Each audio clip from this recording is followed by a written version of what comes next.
마태복음 6장 25절부터 34절까지 제가 읽습니다. 그러므로 내가 너희에게 이르노니 목숨을 위하여 무엇을 먹을까, 무엇을 마실까, 몸을 위하여 무엇을 입을까 염려하지 말라. 목숨이 음식보다 중하지 아니하며 몸이 의복보다 중하지 아니하냐. 공중의 새를 보라. 심지도 않고 거두지도 않고 창고에 모아 들이지도 아니하되 너희 천부께서 기르시나니 너희는 이것들보다 귀하지 아니하냐. 너희 중에 누가 염려함으로 그 키를 한 자나 더할 수 있느냐.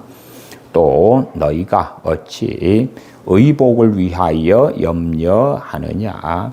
들의 백합화가 어떻게 자라는가 생각하여 보라. 수고도 아니하고 길쌈도 아니하느니라.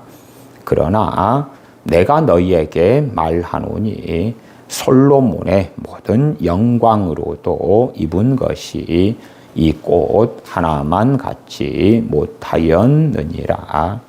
오늘 있다가 내일 아궁이에 던져지는 들풀도 하나님이 이렇게 입히시거든. 하물며 너희일까 보냐. 믿음이 적은 자들아. 그러므로 염려하여 이르기를 무엇을 먹을까, 무엇을 마실까, 무엇을 입을까 하지 말라. 이는 다 이방인들이 구하는 것이라. 너희 천부께서 이 모든 것이 너희에게 있어야 할 줄을 아시느니라.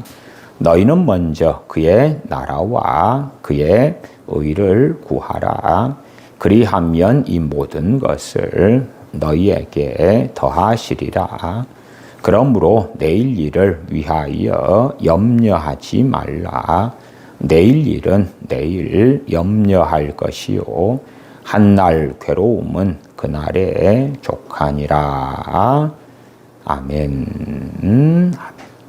오늘 말씀의 핵심은 마태복음 6장 33절입니다.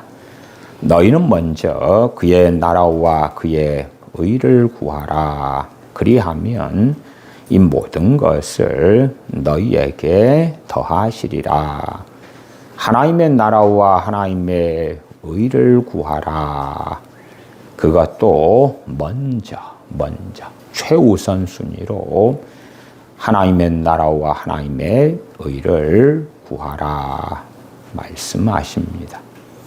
이 마태복음 6장 33절의 말씀을 가지고 저는 많이 반복하여 오랜 시간 동안 설교해 왔습니다. 그 가운데 특별히 가장 오해되는 이해 가운데 하나가 구하라 이기 때문에 제가 이 구하라 하는 헬라어에 대하여 제테오다. 제테오의 뜻이 보통 우리가 생각하는 구하라 할 때에 기도하라는 의미로 오해하고 착각을 많이 하는데 결코 기도하라는 말씀이 아니다. 영어로 한다면 seek가 됩니다. seek. 제테오는 뭐냐 하면 찾다, 추구하다, 얻기 위해 애쓰다, 적극적으로 구하다, 삶의 목표로 삼고 추구하다는 의미가 됩니다. 그리고 구하라에서 이 제테오는 제테이테 이렇게 변형되었는데 이것은 현재 능동태 명령법입니다. 현재 능동태 명령법이라는 것은 보통 지속적인 행동과 습관적인 행동을 의미하는 것입니다. 우리가 요한 1서 말씀에도 하나님께 속한 자는 범죄하지 않나니 에서 제가 반복적으로 많이 말씀드렸습니다. 하나님께 속한 자가 죄를 안 짓는다는 의미가 아니라 지속적으로 끊임없이 죄 짓는 삶을 살지 않는다는 것이다. 지속적인 행동으로 죄를 짓는 것.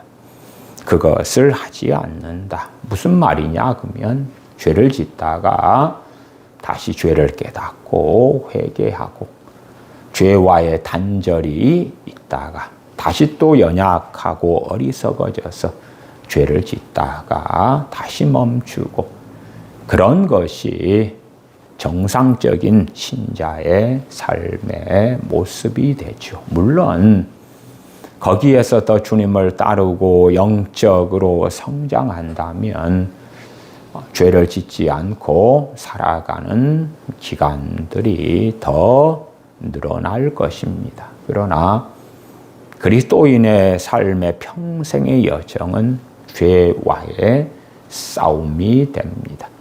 심지어 성령 충만을 받았다 해서 죄와의 싸움이 쉬워지긴 하지만 그러나 죄와의 싸움을 싸우지 않아도 된다는 것은 결코 아니다 하는 것도 반복적으로 말씀드렸습니다. 또한 지난 시간에도 말씀드린 것처럼 성령 충만을 받아도 죄의 소욕은 우리 안에 있기 때문에 우리가 죄의 소욕을 따라가면 성령 충만을 받은 상태를 백이라 할 때에 죄를 따라가며 죄를 행할 때에 성령 충만의 그 은혜의 역사가 90이 되고 80이 되고 70이 되고 50이 되고 성령님께서는 죄를 깨닫게 하시며 회개케 하려고 도와주시는데 그가 죄를 성령님의 도우심을 통하여 깨닫고 회개한다면 다시 충만 상태로 나아갈 것이고 그러나 성령님께서 깨닫게 하시는 죄를 회개치 아니하고 그 가운데 계속 살기를 원한다면 50, 40, 30, 20 결국은 성령 충만을 소멸하고야만은 어리석음에 빠질 것이다 하는 이야기도 지난 일부 예배 때에 말씀을 드리기도 했습니다.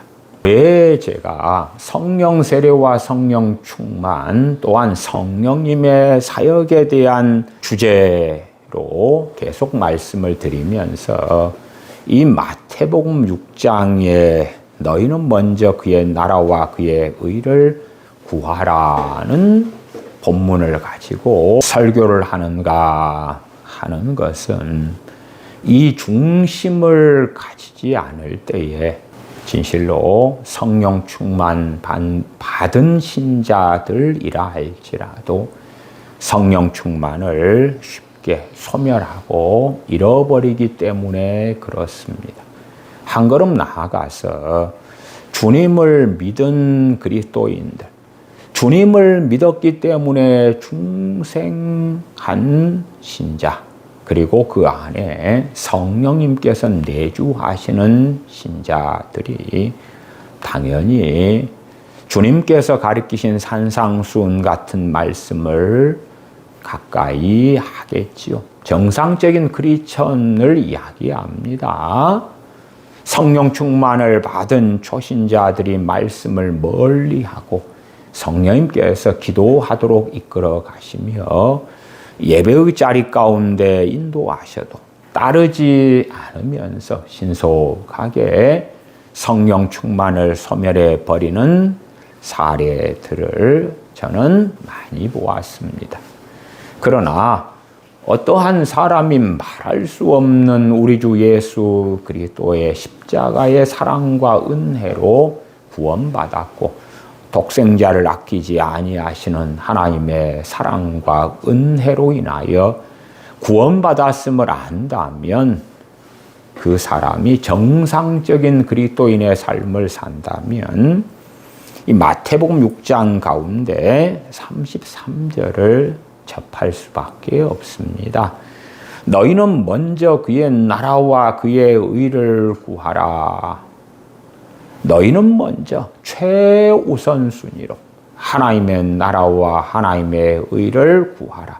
구하는 건 결코 기도하라는 단순한 의미가 아니다. 저는 하나님의 나라와 하나님의 의를 구하라 했으니까 교회 부흥을 위해서 기도합니다. 한반도의 복음 통일을 위해 기도합니다. 선교를 위해 기도합니다. 목사님과 교회를 위해 기도합니다. 고난당한 하나님의 자녀들을 위하여 기도합니다. 그러기 때문에 저는 먼저 하나님의 나라와 하나님의 의를 구한 것입니다. 그런 식의 어리석은 성경 해석이 난무합니다마는 그렇게 설교하거나 성경을 해석하는 자들은 스스로 속이는 자일 뿐만 아니라 하나님의 말씀 혼잡케 하는 완악한 자에 들어갑니다. 나아가서 그러한 잘못된 가르침을 받아서 내가 기도할 때에 소위 일반적인 관념상 하나님의 나라와 하나님의 의를 구하는 것이 무엇인가 하는 잘못된 가르침을 받아서 나는 그대로 행했어. 그런 자들은 구덩이에 빠질 수밖에 없는 것이 될 것입니다. 제태오, 계속하여 추구하는 것, 적극적으로 구하는 것, 삶의 목표로 삼고 추구하는 것. 그래서 이 제태오를 번역을 우리가 이해할 만하게 한다면 하나님의 나라와 하나님의 의를 계속해서 찾고 추구하며 그것을 최우선 목표로 삼으라. 그 뜻이 됩니다. 그래서 이 마태복음 6장 33절을 직역을 한다면 그러나 너희는 먼저 하나님의 나라와 그의 의를 계속해서 추구하라. 그러면 이 모든 것들이 너희에게 덧붙여질 것이다. 삶의 최우선 목표로 하나님의 나라와 하나님의 의를 지속적으로 찾고 추구하라. 그 말씀입니다. 종교개혁자 존 칼빈은 마태복음 6장 33절을 그렇게 해석합니다. 하나님의 나라를 구한다는 것은 하나님께서 우리 안에서 통치하시도록 우리 자신을 하나님께 맡기고 하나님의 의가 우리 삶에서 나타나기를 추구하는 것입니다. 그리스도께서는 우리가 먹을 것과 입을 것을 전혀 생각하지 말라고 하신 것이 아니라 먹을 것과 입을 것을 삶의 첫 번째 관심으로 삼지 말라고 하신 것입니다. 추구하라, 추구하라. 청교도들도 이에 대한 해석이 대부분 동일합니다. 그 가운데 토마스 왓슨의 해석을 보면 그는 추구하는 것을 열정적으로 추구하다. 그렇게 해석합니다. 구한다는 것은 간절함을 의미합니다. 그것은 게으른 소망이 아니라 열정적인 추구입니다. 계속되는 행동으로서 시크, 구하는 것, 제태오하는 것. 모든 것보다 우선하여 추구하고 갈망하고 열망하는 것. 가장 최고의 삶의 가치로 하나님의 나라와 하나님의 의를 추구하고 열망하는 것. 가족보다 먼저, 사업보다 먼저, 성공보다 먼저, 평안보다 먼저, 그 무엇보다 가장 먼저 추구하고 열망하고 갈망해야 하는 제태오. 마틴 로이 존스는 여기에서 구한다는 것은 당신 삶의 최고 목적이 되는 것을 의미합니다. 인생의 목표가 하나님의 나라와 하나님의 의다. 삶의 중심이 하나님의 나라와 하나님의 의다. 존재의 방향이 하나님의 나라와 하나님의 의고 그것을 열정적으로 갈망하고 소원하며 소망하며 원하며 바라며 추구하는 것이 제테오입니다. 그래서 하나님의 나라와 하나님의 의를 구하라 제테오를 유감스럽게도 많은 한국교회 강단에서는 가볍게 지나가 버리고 단순화시키고 협소하게 만들고 왜곡시켜서 기도하는 것입니다는 유감스러운 말장난으로 바꾸어 버려왔습니다. 하나님의 나라와 하나님의 의에 대해서는 우리가 어느 정도 이상 안다고 생각합니다. 하나님의 나라에 대한 이해, 하나님의 의에 대한 이해를 보충하여 조금 말씀드리면 어거스틴은 하나님의 나라는 하나님께서 다스리시는 삶이다. 종교개혁자 마틴 루터는 하나님의 나라는 성령님께서 신자를 다스리실 때에 이루어집니다. 칼빈은 하나님의 나라는 하나님께서 영적으로 신자를 통치하시는 것입니다.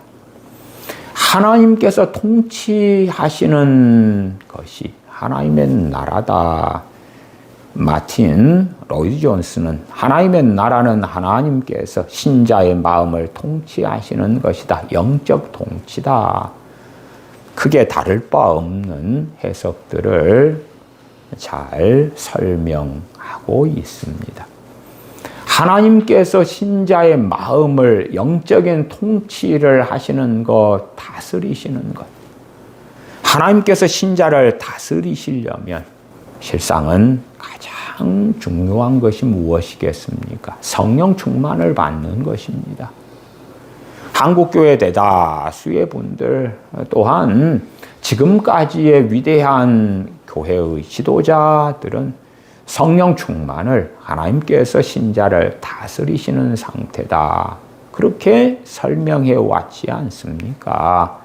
성령 충만을 받을 때에 성령님을 통하여 하나님의 나라가 신자 안에 나타나기 시작하는 것입니다. 물론 그럼에도 불구하고 성령 충만을 받았다 해서 자동적으로 하나님께서 통치하시는 삶을 살아가게 되는 것은 아닙니다. 성령 충만을 받을 때에 신자 안에 성령님의 소욕과 육체의 소욕이 공존하는 것을 봅니다. 믿음으로는 의인이고 실제적으로는 죄인된 우리 그리스도인의 양면성, 두 나라, 세상 나라와 하나님의 나라의 공존을 보게 되는 것입니다. 그러나 그리스도인들이 하나님의 나라, 하나님의 통치, 하나님의 다스림을 선택하는 것은 매우 쉬워집니다. 어떤 사람이 실수하여서 갑자기 배를 타고 있었는데 난간에서 떨어져서 깊은 바다에 떨어지게 되었습니다. 그 사람이 생각했답니다. 야, 내가 이제 죽겠구나. 그렇게 생각했는데 안 죽더랍니다. 왜냐하면 자신이 깜빡 까먹은 게 있었어요. 자신은 수영선수였거든요. 근데 갑자기 놀래가지고 물에 유람선을 타다가 떨어졌는데 아이고 죽었구나 했는데 자기는 물에 잘 떠 있고 햄을 잘 치고 있고 아무 문제가 없었던 거예요. 수영을 잘하는 사람과 수영을 전혀 못하는 사람이 깊은 바다에 떨어졌을 때 상황은 많이 다르겠죠. 아니면 어떤 경우에는 큰 수영장, 깊은 실내 수영장에 수영을 못하는 아이들이 방치된 채에 빠져서 참사가 일어나는 것도 우리가 종종 듣지요. 그러나 수영을 잘하는 사람이 깊은 수영장, 넓은 수영장이 있다면 물개처럼 얼마나 신나고 재미난 수영 시간들을 가지겠습니까? 그런 격차 이상이 나는 것이 성령 충만을 받은 신자와 성령 충만을 받지 않은 신자가 하나님의 나라, 하나님의 다스리시는 통치 가운데 살 수 있을 것인가, 살 수 없을 것인가 하는 격차 같은 것입니다. 하나님의 의에 대하여 종교学자 존 칼빈은 하나님께서 요구하시는 거룩한 삶이다, 그렇게 잘 설명합니다. 마틴 로이드 존스도 동일하게 하나님께서 요구하시는 삶, 거룩한 삶이 하나님의 의입니다. 하나님의 나라, 하나님의 통치, 하나님의 다스림 가운데 하나님의 의, 하나님께서 요구하시는 삶을 살아가는 것, 그것이 신자가 가장 먼저, 가장 중요하게 갈망하며 원하며 추구해야 될 것이다. 거기에서 당연하게 이제 열매 중에 하나로 기도할 때에 하나님의 나라와 하나님의 의를 프레이, 기도하는 것이 나타날 수 있지요. 그러니까 하나님의 나라와 하나님의 의를 구하라에서 실제 그리스도인의 삶의 적용으로 갈 때에는 기도하는 것이 포함이 됩니다.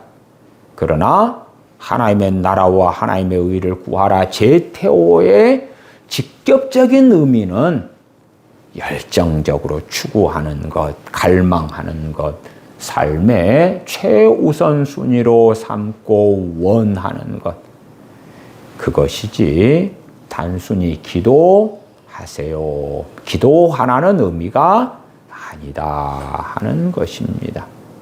제가 신앙 서적을 몇 권을 가지고 나왔습니다. 저는 주님을 영접하고 믿은 다음에 몇 달 뒤에 성령 세례와 성령 충만을 받았습니다. 그리고 성경을 묵상하고 읽고 그래 왔었습니다. 물론 성령 충만을 받았다 해도 죄와의 싸움이 계속되기 때문에 백이라는 성령 충만을 받은 상태에서 죄를 짓고 넘어지고 혈기 부리고 근심하고 탄식하고, 더군다나 저희 집의 사정은 가난한 도시 빈민이었기 때문에 세상 염려를 실제적으로 많이 할 수밖에 없는 환경이었습니다. 어머니께서는 빚지고 사시는 가운데 있는 삶의 처지였고 청산과부로 세 아들을 키우는 어려운 삶을 사셨기 때문에 삶의 염려가 없을 수가 없는 처지였어요. 어쨌든 성령 충만을 받은 다음부터 새벽 기도회, 새벽 4시 반 기도회에 참여하고 밤 11시경에나 학교에서 돌아오면 교회 교육관에 가서 잠을 자고 새벽 기도회에 참여하고 철야 기도를 하고 금식 기도를 하고 수요 예배에 참여하고, 그 전에 주님만 믿은 상태에서는 겨우 중고등부 예배만 참석했다가 중고등부 예배만이 아니라 성가대원도 하고 주일 대예배도 참석하고 주일 밤예배도 참석하고 새벽 기도에도 참여하고, 주님을 믿은 상태에서는 기껏해야 하루에 기도하는 것의 전부는 식사 기도밖에는 할 수 없었던 제가 하루 1시간, 2시간, 3시간도 수월하게 기도할 수 있게 되었습니다. 기도로 말씀드리면 그렇다고 말씀드리겠어요. 성령 충만한 가운데서 기도 생활하는 사람들은 기도가 즐겁고 쉼이 있고 안식이 있고 기도가 휴식이 되는 것이지요. 왜? 아버지 하나님 품 안에 거하는 거기 때문에 우리 주님 안에서 주님과의 사귐이 있는 시간이기 때문에 사랑하는 연인이 있다 그러면 함께 보내는 즐거운 시간은 쉼이 되고 힐링이 되고 기쁨이 되는 것 아니겠습니까? 그러나 그리스도인이 기도하는 것이 어렵다면 그 사람은 성령 충만하지 않은 사람이구나 하는 것은 너무 뻔한 이야기입니다. 기도를 시작했는데 잠깐 기도했다고 생각했는데 눈을 떠보니까 1시간, 2시간, 3시간이 지나 있는 거죠. 그러나 은혜 속에서 기도하지 않는 사람들, 성령 충만한 가운데 기도하지 않는 사람들은 긴 시간을 기도했다 생각하고 눈을 떠보니까 5분밖에 지나지 않았고 3분밖에 지나지 않았더라. 성령 충만한 사람들은 심지어 하루 종일 기도하는 것도 너무나 행복하고 너무나 복된 것입니다.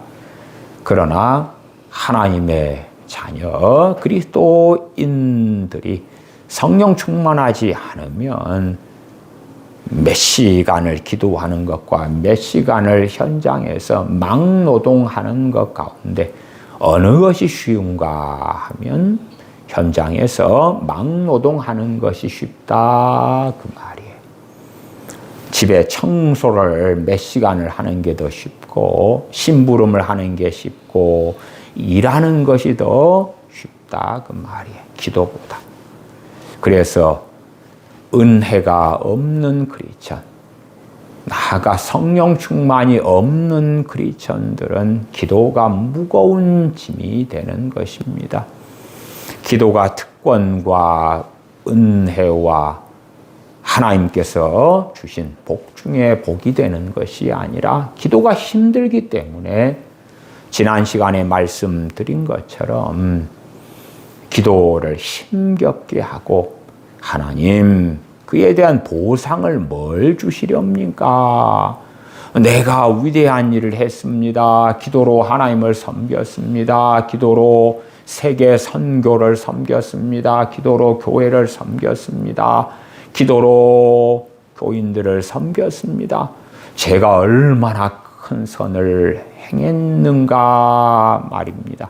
그러면 제게 복을 주셔야 됩니다라는 끔찍한 망상 속에 빠지는 일들은 참 많더라. 그리고 주일 일부 설교에서 여러 사례들을 가지고 말씀드리기도 했습니다. 저는 신앙서적을 매우 사랑해 왔는데 사실은 그 이유 중에 하나가 있습니다. 첫째는 신앙서적을 통해서 하나님의 말씀을 이해하고 깨닫고자 함이었습니다. 또한 신앙서적을 읽다 보니까 성령 충만을 받은 일들이 많았습니다. 그래서 좀 더 순진하게 이야기한다면 이 위대한 주의 종들이 쓴 신앙서적, 또 많은 신앙서적들은 설교집입니다. 이 설교들을 신앙서적을 통하여 읽고 묵상하다 보면 하나님을 알게 되고 성령 충만도 받게 되고 그럴 것이야 라는 때때로 착각 가운데 살기도 했습니다. 어쨌든 저는 신앙서적을 읽다가 성령 충만을 받은 일들이 참 많이 있었습니다. 그래서 제가 읽다가 성령 충만을 받은 신앙서적들 가운데 얼마를 가지고 나왔습니다. 주님을 믿고 성령 충만을 받지만 성령 충만은 세상에서 살다 보면 죄와 씨름하고 싸우면서 또 까먹고 잃어버리고 연약해지고 그럴 때들이 얼마나 많은지 모릅니다. 그래서 제 마음의 열망 가운데 하나는 하나님의 사람들이 어떠한 삶을 살았는가, 내가 모델로 삼을 하나님의 사람들의 인생과 삶이 매우 궁금했습니다. 그래서 저는 많은 전기들을 탐독하게 되었습니다. 그 가운데 제가 데이비드 브레이너드의 일기를 읽었습니다.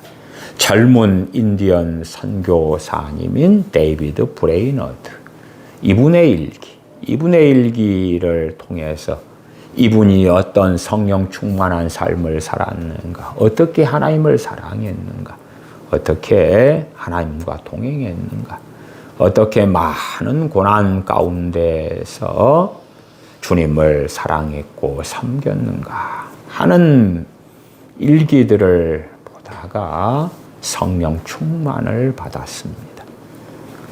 물론 성령 충만을 받은 핵심이 있습니다. 중심 안에 하나님의 나라와 하나님의 의를 구하는 마음이 있었기 때문에 그래요. 그러나 어떻게 하나님의 나라와 하나님의 의를 구할지는 몰랐다 그 말이에요. 몰랐어요. 심지어 신앙의 초년생 때는 하나님의 나라와 하나님의 의에 대한 이해도 잘 알지 못하기도 했어요. 그래서 저는 고린도전서 10장 31절 말씀을 매우 사랑해 왔는데, 모든 것을 하나님의 영광을 위해서 하라. 너희가 먹든지 마시든지 무엇을 하든지 하나님의 영광을 위해서 하라 하는 말씀.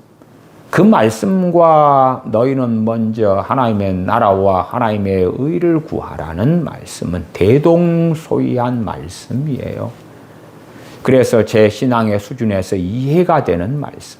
하나님의 영광을 위하여 먹어도 마셔도 잠을 자도 일을 해도 그 어떠한 삶을 살더라도 하나님의 영광을 위하여 사는 삶을 갈망하고 추구했는데, 그러나 그러한 삶을 구체적으로 어떻게 살아야 될지를 잘 몰랐기 때문에 이러한 데이비드 브레이너드 선교사님의 생애 삶, 그의 믿음의 여정에 대한 일기를 보면서 이렇게 사는 것이구나. 하나님의 나라와 하나님의 의를 구하는데 이렇게 이런 마음, 이런 자세, 이런 태도, 이런 말, 이런 삶을 사는구나. 그런 것을 깨달으면서 읽으면서 때로는 회개하면서 데이비드 브레이너드 이 젊은 선교사님이 원했고 갈망했고 기도하던 것들을 동일하게 기도하면서 성령 충만을 받았습니다. 또 살아가다가 다시 성령 충만을 까먹었습니다. 물론 전혀 은혜가 없는 상태였다, 그건 아닙니다만은 100이라는 성령 충만을 받았다가 어느 때 50도 안 되는 그런 상태, 그 이하로 가는 상태. 그러니까 죄와의 씨름에서 훨씬 더 빈번하게 지는 것입니다.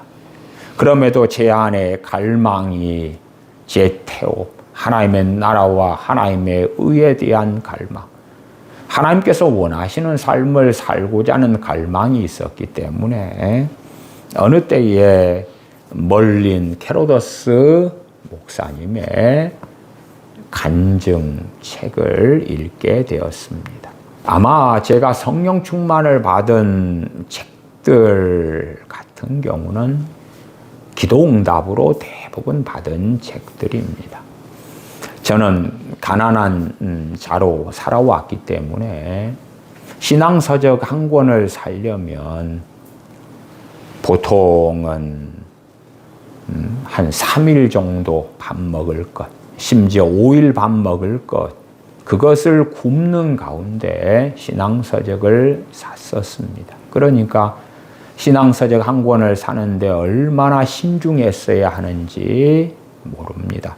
이 데이비드 브레이너드 생애와 일기도 이게 당시 5,000원입니다. 5,000원인데 제 대학교 때 학식이다 그러면은 400원 뭐 이랬거든요. 그러면 이걸 살려면 12끼, 12끼를 제가 하루에 한 끼든지 두 끼든지 굶어가면서 샀던 것이기 때문에 신앙서적을 사는 데는 매우 신중했습니다. 그래서 주로 토요일 같은 데는 일을 나가지 않는다면 기독교 서점에 가서 하루 종일 죽치고 있습니다.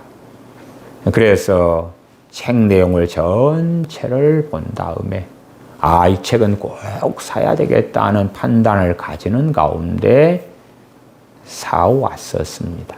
그러나 물론 유감스럽게도 그에 대한 결과는 많이 좋지는 않았습니다.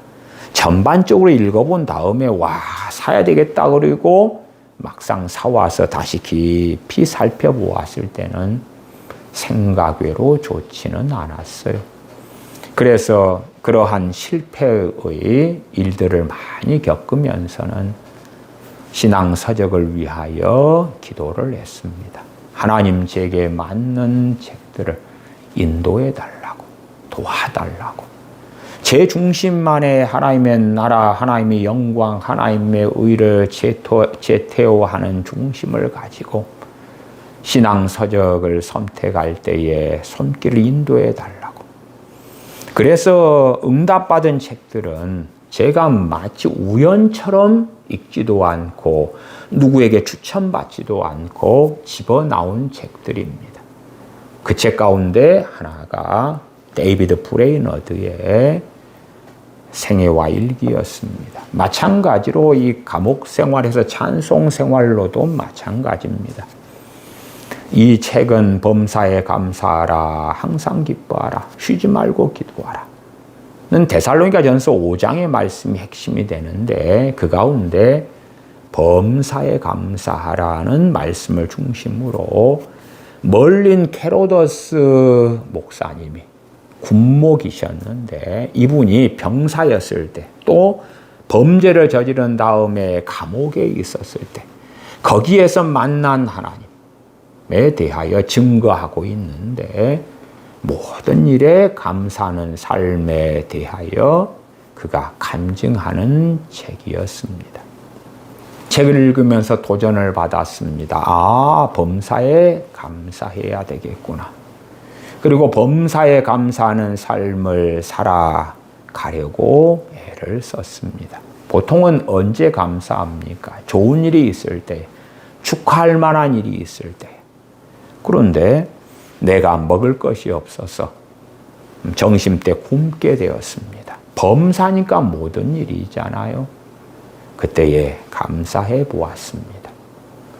또 당시에는 버스를 타고 다녔는데 버스 시간이 제대로 안 맞게 되었습니다. 내가 원하는 시간에 버스가 와야지 계획대로 진행이 되어지는데 원하는 시간보다 20분, 30분 버스가 늦게 오는 것입니다. 보통 때 같으면 불평하고 근심하고 염려하고 이러면 안 되는데 발을 동동동 구르고 그랬을 터인데 이 좋지 않은 일, 좋지 않은 상황에도 감사해야 되겠다. 범사니까 모든 일에 감사하는 것이니까 그러한 교훈을 멀린 캐로더스 목사님으로부터 가르침받고 도전을 받았으니까 그래서 감사했습니다. 어느 때 길을 급하게 가다 보니까 자빠져서 뒹굴게 되었고 무릎이 까져서 피가 나오게 되었습니다. 그때 되니까 감사가 되더라고요.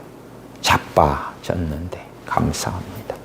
이것도 감사의 이유구나. 그렇게 얼마 하다 보니까 성령 충만이 많은 것입니다. 그전에는 억지로 감사하다가 그러나 성령 충만이 많은 거예요. 그냥 제가 감사합니다, 감사해요 하는 어거지로 이것이 하나님을 기쁘시게 하는 것이야. 그것과 다르게 성령 충만이 많은 것입니다. 그리고 감사가 샘솟듯 솟아나는 것입니다. 유감스럽게도 제가 설교하면서 은혜 받은 것을 함부로 나누지 마세요 하는 몇 번의 설교들을 가지고 그러한 성령 충만 받은 일들이나 은혜를 받고 살아가는 일들에 대하여 간증한다고, 심지어 가족에게라도 말하는 것을 조심하셔야 된다고 제가 설명드리기도 했습니다. 제가 한참 이 범사에 감사하다가 성령 충만을 받아서 살아가는데 얼마나 당시에 받은 성령 충만이 놀라운지, 제 평생에 천국을 긴 시간 동안은 2번을 경험했습니다. 제 평생에 천국을 2차례를 경험했는데, 단지 어떤 사람들이 말하기를 나는 천국을 보았습니다, 사도 바울이 셋째 하늘 3층 천에 가서 보았는데, 그것 말고요, 생활하고 살아가는 가운데서의 천국을 긴 시간 동안, 저도 환상 가운데 천국을 보고 했습니다. 환상 가운데 주님의 음성도 듣고. 근데 그거 말고 천국 속에 살아가는 것을 긴 시간 동안은 2번을 겪었는데, 첫 번째는 고3 때였습니다. 고3 때. 하루에 4시간을 제대로 자지 못한 채 공부했던 고3의 시간 동안. 그러나 그러면서도 끊임없이 말씀을 상고하고 기도하고 그리고 공부하고. 보통 공부를 마치면은 고등학교에서 밤 12시간 넘습니다. 12시간 넘는 시간에 집까지 걸어가는데 한 50여 분 걸립니다. 당시에는 깡패도 많았고 길이 굉장히 위험했습니다. 그러면서도 길을 걸어가면서는 저의 순전한 기도 시간, 찬양의 시간이었습니다. 그렇게 바쁜 공부 시간 중에도 점심시간은 얼른 식사를 마친 다음에 말씀을 읽으면서 기도하고 찬양하고, 또 밤 12시 넘어서 위험한 그 길을 걸어서 산길을 지나가고, 그러면서 기도하고 찬양하는 그 감사와 감격의 시간들. 그렇게 고3 동안에 성령 충만한 삶을 살아서 어떤 면에서 요한 웨슬리가 주장한 그리스도인의 완전, 정말 근심이 없고 염려가 없고 두려움이 없고 불안이 없는 그러한 천국과 비슷한 상태 속에서 고3 동안을 보내었습니다. 그것이 첫 번째 한 10개월 동안에 누렸던 성령 충만, 또한 천국의 시간들이었습니다.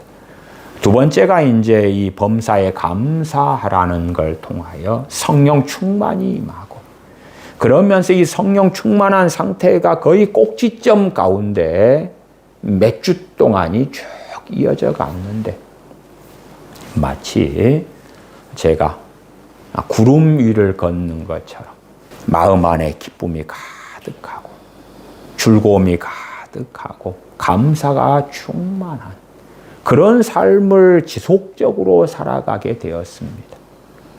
그 전에도 성령 충만을 받으면 죄를 짓는다 했잖아요. 싸우고 자빠지고 100이다 그러면 금방 80이 되고 60이 되고 50이 되고 거기에서 헤매이고, 그런 상태의 반복이었다면 범사에 감사하는 삶의 발걸음 가운데 성령 충만이 임했는데, 그 100이라는 상태를 근접하게 그대로 유지해 나가는데, 그와 더불어 하나님의 나라가 너희 안에 있다, 하나님의 나라가 임하였다 하는 주님의 말씀이 어떤 것인가를 실제로 생생하게 경험하는 가운데 살았었습니다. 제가 과거에 설교할 때도 그에 대하여 몇 차례 말씀드렸습니다만은, 그러한 시간들을 몇 주를 살아나가다가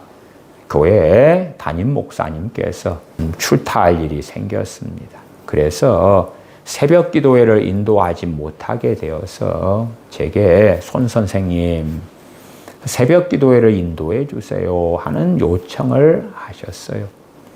그래서 새벽 기도회를 제가 인도하게 되었습니다. 어떠한 말씀을 가지고 설교할까 하다가 데살로니가전서 5장 16, 17, 18절 그 가운데 제가 범사에 감사하라는 말씀을 통하여 놀라운 은혜 속에 성령 충만 속에 살고 있는 때였기 때문에 그 본문을 가지고 설교하게 되었습니다. 물론 유감스럽게도 우리가 어리석어지면 선후를 바꾸게 됩니다. 제가 성령 충만 받기 전에 억지로 어거지로 이것이 하나님을 기쁘시게 하는 뜻이니까 해왔던 감사하려고 했던 노력, 기뻐하려고 했던 노력, 쉬지 말고 기도하려고 했던 노력, 그것에서 성령 충만을 주시니까 감사가 되어지는 거예요. 기도가 되어지는 거예요. 기뻐지는 거예요. 근데 설교하다 보면 전후가 바뀌지요. 그래서 여러분 기뻐하는 삶을 사세요. 감사하는 삶을 사세요. 물론 그런 설명이 잘못됐다는 건 아닙니다만은 제 자신이 당시에 누리고 있던 것은 은혜로 주어진 것이었던 것이지요. 어쨌든 제 자신이 성령 충만 받아서 범사에 감사하는 삶을 살고 있는 것에 대한 자세한 이야기는 하지 않았지만 제 뱃속을 감찰하시는 하나님 보실 때는 정당하지 않았다 그 말이야. 그 본문을 가지고 설교하고 나누는 것이 정당하지 않았어요. 그래서 설교가 끝나고 보통 때처럼 이제 기도 시간을 가지지요. 당시에 새벽 기도회가 5시였으니까 5시 반 정도면 설교 끝나고 주기도문으로 마치고 5시 반 정도부터 개인 기도 시간들을 가진단 말이에요.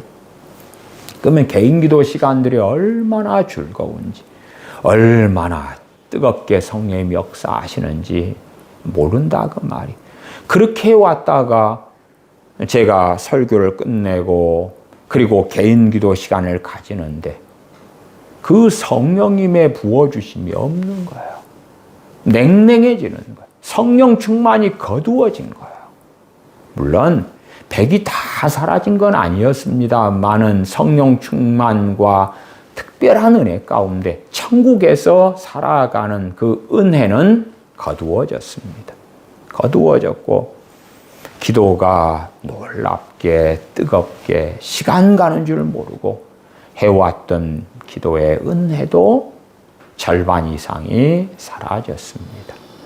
은혜가 다 사라졌다는 건 아니지만 그러나 확연히 이제 성령 충만의 은혜가 사라졌다는 걸 실감했습니다. 그래서 힘겹게 6시 반까지 기도하다가 그때 되면 대학교 도서관으로 돌아가는데 당시에 대학교 3학년 때였습니다. 터덜터덜 돌아가면서 이게 아닌데 어디에서 문제가 벌어졌지? 왜 오늘은 이렇지? 왜 이렇지? 하는 탄식을 하게 되었습니다. 어느 때에 기도하고 기도의 응답으로 기독교 서점에서 찰스 피니의 자서전을 집게 되었습니다. 물론 이 책은 당시에 제가 읽고 했던 책은 아닙니다. 나중에 그 책을 선물로 줘버려서 새로 산 책인데 제가 샀던 책은 이것보다 작은 판으로 된 찰스 피니의 자서전입니다.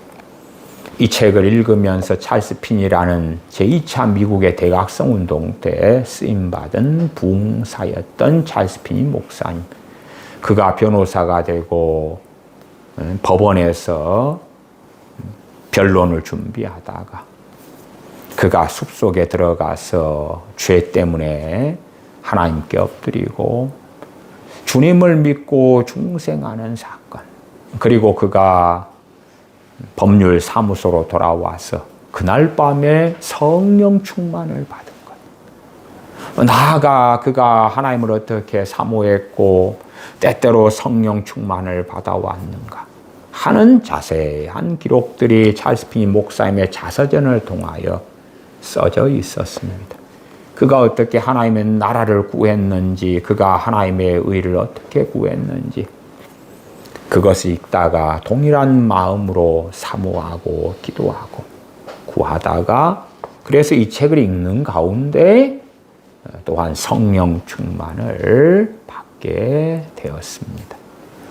제가 성령 충만을 받은 첫 번째 해가 1987년 7월 31일이었다고 말씀을 드렸고, 또 사역적인 능력을 받은 성령 충만은 1995년이었다고 말씀드렸어요.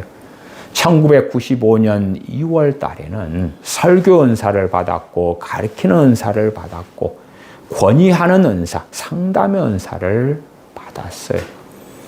제가 하나님께 주의 종으로 부르심 받은 해가 93년입니다. 93년에 군대에서 새벽 기도를 마치고 개인 기도를 하고 있을 때에 제게 하나님께서 너가 나를 위해 평생을 보내지 않겠느냐 말씀하시는 것을 제가 영으로 듣고 그러겠습니다 라고 응답한 다음 2년이 거의 지났을 때였습니다.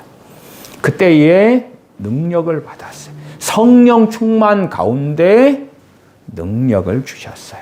그러니까 우리가 받는 모든 성령 충만이 능력을 덧입혀 주시는 사건까지는 아닙니다. 물론 세분화시켜서 영적인 능력, 말씀대로 살아가고 순종할 능력, 그런 능력인 것은 모든 성령 충만에 동일하게 적용됩니다만은 제가 말씀드린 능력은 사역적인 능력을 이야기합니다. 제가 87년에 제일 처음 받은 성령 세례, 성령 충만을 통해서는 기도 생활을 뜨겁게 시작할 수 있었고, 말씀을 더 사랑할 수 있었고, 말씀을 더 사랑하다 보니까 말씀이 송이꿀보다 더 단 것들을 체험했었습니다. 또한 담대히 가족, 친척, 친구들, 이웃들에게 주님의 복음을 증거하게 되었습니다. 심지어 무당집들마다도 들어가서 주님의 복음을 증거하는 담대한 복음 증거를 할 수 있었습니다. 그러나 사역적인 건 없었고, 은사로 한다면 방언의 은사만, 성령 세례, 성령 충만 받은 다음에 교회 집사님들, 그분들이 방언 은사를 받도록 함께 뜨겁게 기도해 주셨고,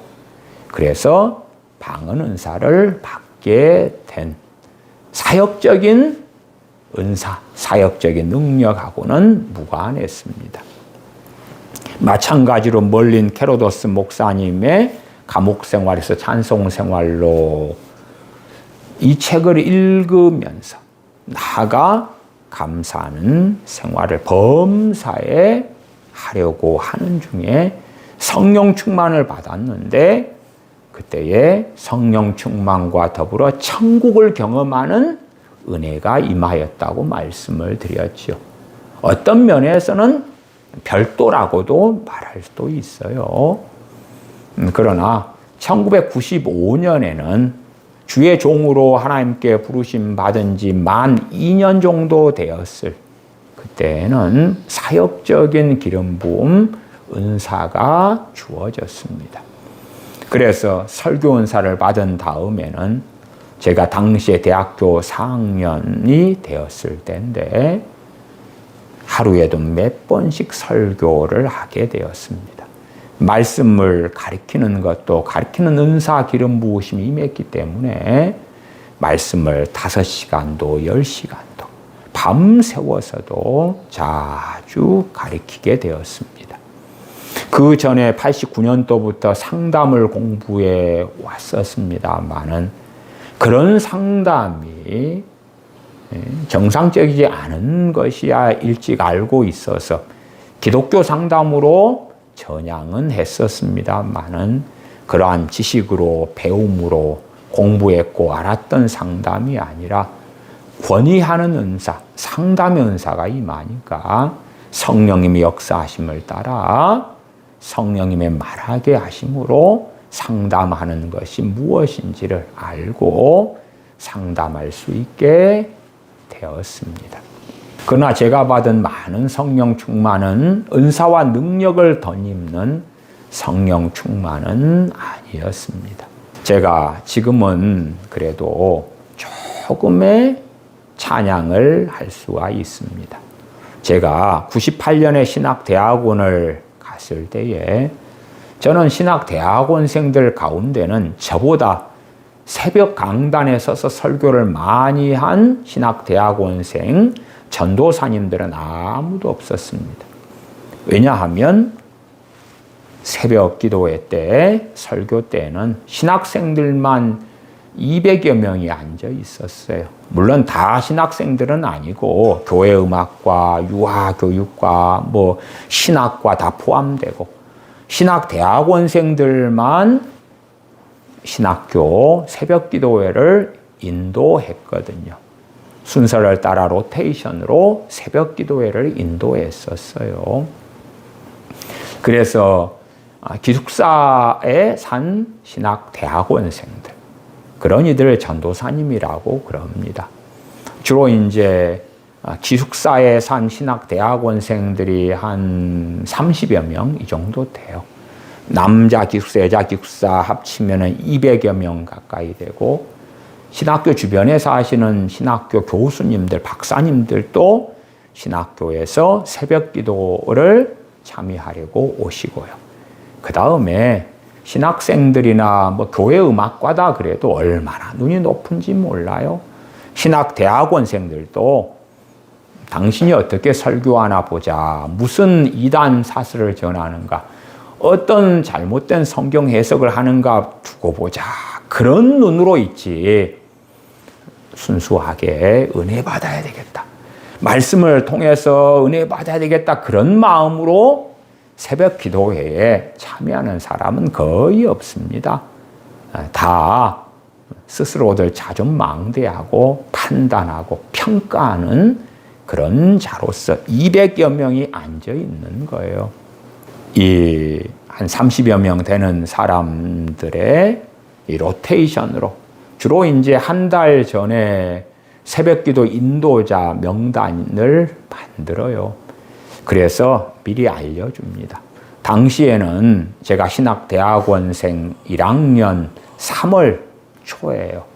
이제 막 새벽기도회가 시작되고 미리 그때 새벽기도회를 인도할 일을 미리 2월 달이나 선정해가지고 알려주었지요. 그런데 대부분 사실은 새벽기도회를 인도해야 될 전도사님들이 야반도주를 해버립니다. 기본적으로 한 달이나 그 이상의 준비의 시간들을 가지는데 두려움 때문에 감당 못해서 도망가 버려요. 전날에 주로 교회에 무슨 일이 있습니다, 급한 일이 있어요, 어째요, 그리고 야반도주를 해버립니다.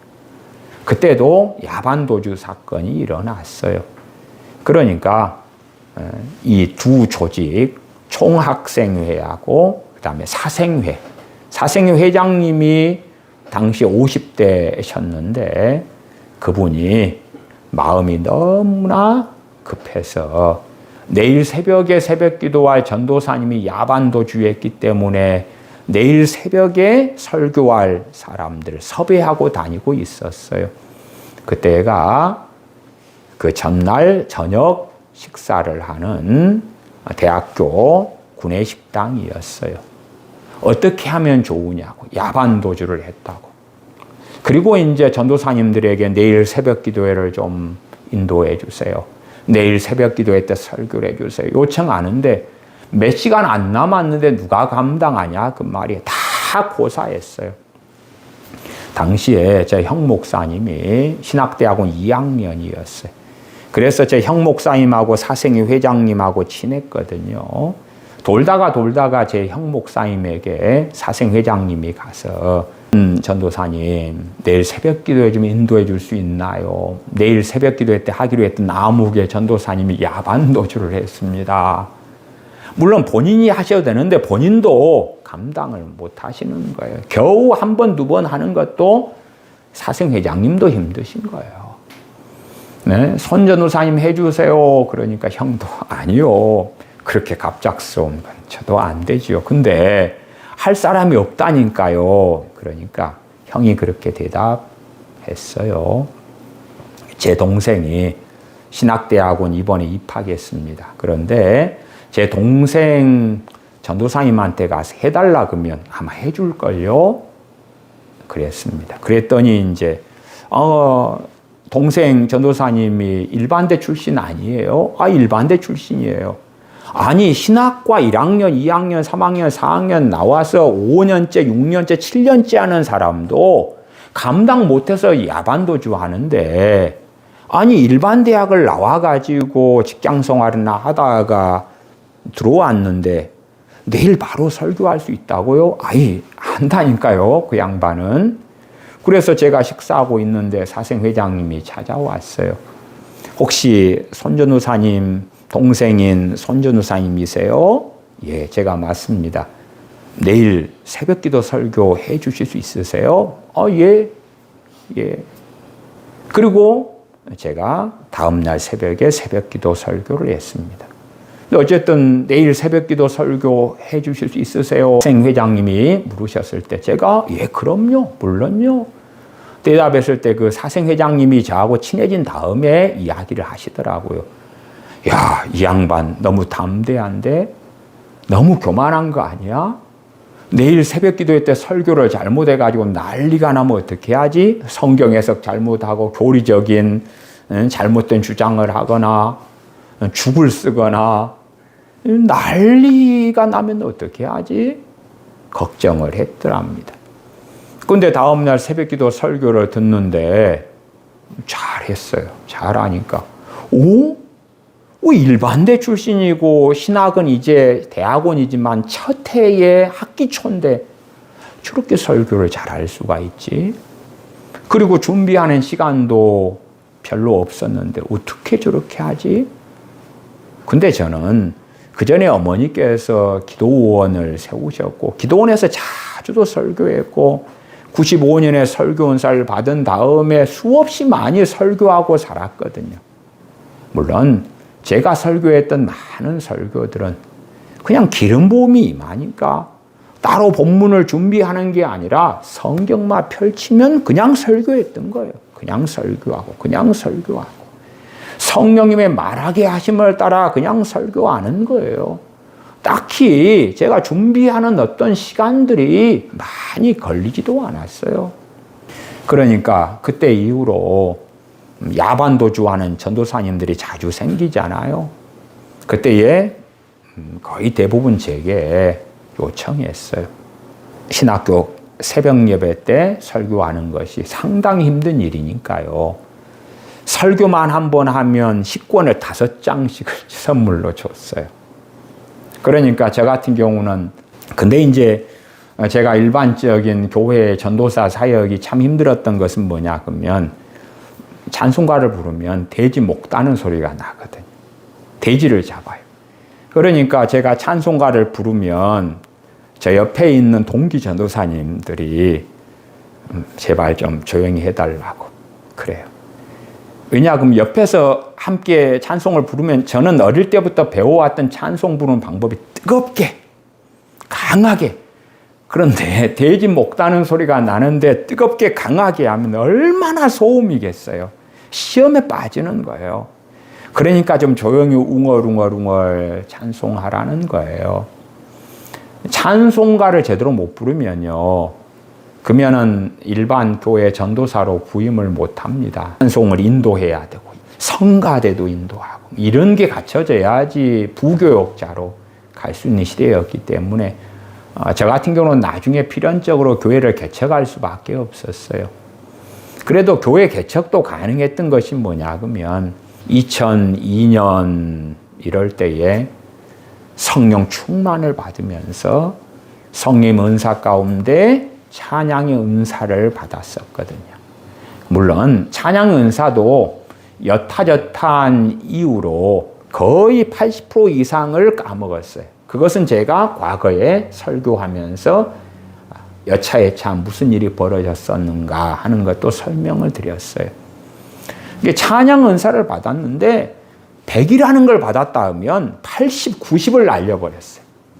그래도 찬양 은사는 어쨌든 10이나 20이 안 되는 정도라고 보는데 그건 받았기 때문에, 그래서 사역적인 찬양 은사를 받았기 때문에 이 찬송이 가능한 거예요. 찬송이 가능해요. 예배 찬양이 가능한 거예요. 그렇지 않으면 지금도 돼지 목다는 소리를 내고 있을 거예요. 물론 찬양 은사를 맨 처음에 받았을 때는요, 제 음악적인 한계를 넘어서더라고요. 말하자면 도레미파솔라시도 그러면 올라가는 옥타브가 있잖아요. 근데 제가 가진 선천적인 그 옥타브보다 훨씬 자연스럽게, 훨씬 쉽게 음정 감각도 성령의 은사와 능력으로 나타나는 거예요. 얼마나 찬양을 부르면 제 어깨춤이 추워지고 신나고 즐거운지 몰랐어요. 그걸 몇 주를 경험하다가 거의 대부분 날려버렸기 때문에 참 통탄할 일이죠. 그러나 어쨌든 성령의 은사, 찬양 은사는 사라지진 않고 있어서 제가 어느 정도까지는 성령의 은사로 예배 찬양을 인도할 수 있어요. 그래서 예배도 인도하고 찬송도 부르는 게 가능하죠. 그러나 이러한 점기들을 읽다가 성령 충만을 받았을 때는 그런 은사, 사역적인 은사와 능력하고는 상관이 없어요. 또 제가 조지 뮬러 목사님의 조지 뮬러의 일기를 읽었어요. 어떻게 이 하나님의 사람 5만 번 기도 응답을 받은 조지 뮬러 목사님, 또한 선교 사역에 큰 힘을 발휘했던 조지 뮬러 선교사님, 고아들의 아버지라 일컬어지는 조지 뮬러 목사님, 그분의 믿음, 그분의 삶, 이걸 읽다가 사모함이 생기고 기도하고 그러다가 성령 충만을 받았어요. 이때도 은사, 성령이 나타남, 사역적인 부분은 없었을 때.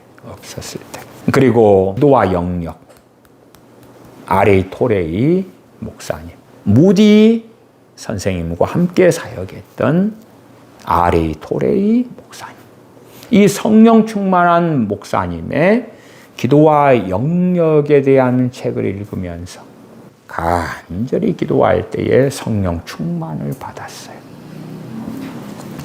제가 성령 충만을 나중에 까먹은 다음에 기도와 영역 이 책을 읽고, 이 책은 당연히 성경을 설명하고 해석하고 기도에 대해서 설명하고 본문을 가지고 말씀을 가지고 설명하는 거니까 설교하고 같은 것이에요.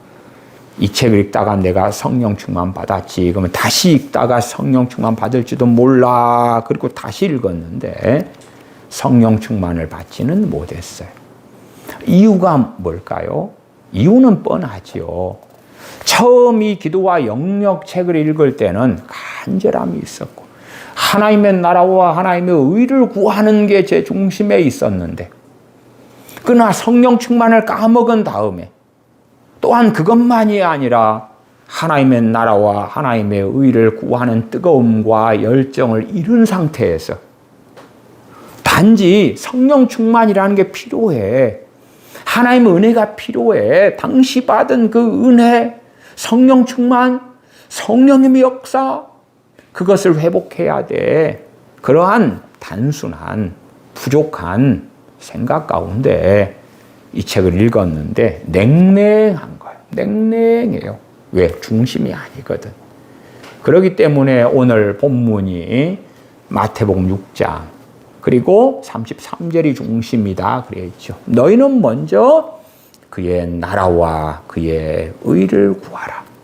너희는 먼저 하나님의 나라와 하나님의 의를 구하라. 그 중심 가운데 이 하나님의 은혜의 방편들을 사용하느냐 하는 것입니다. 사실은 성경을 읽다가 성령 충만을 받는 분들도 많아요. 그러나 그것보다도 훨씬 많은 경우는 설교를 듣다가 성령 충만을 받는 사례들이 훨씬 더 많습니다. 왜냐하면 성경은 우리가 아무리 열심히 읽어도 쉽게 해석되지 않아요. 그러니까 살아있는 닭이 있다. 그럼 그 닭을 갖다가 이제 우리가 후라이드 치킨, 양념 치킨으로 하려면 살아있는 닭을 목을 비틀어서 닭목을 쳐서 죽여야 되고 뜨거운 물에 담가서 털을 뽑아야 되고 배를 갈라서 내장을 드러내야 되고 그런 과정을 거쳐가지고 후라이드 치킨, 양념 치킨 아니면 닭 백숙을 해 드실 수도 있겠죠. 그래서 그러한 음식의 싱싱한 재료 같은 것이 성경이에요. 말씀 66권이에요.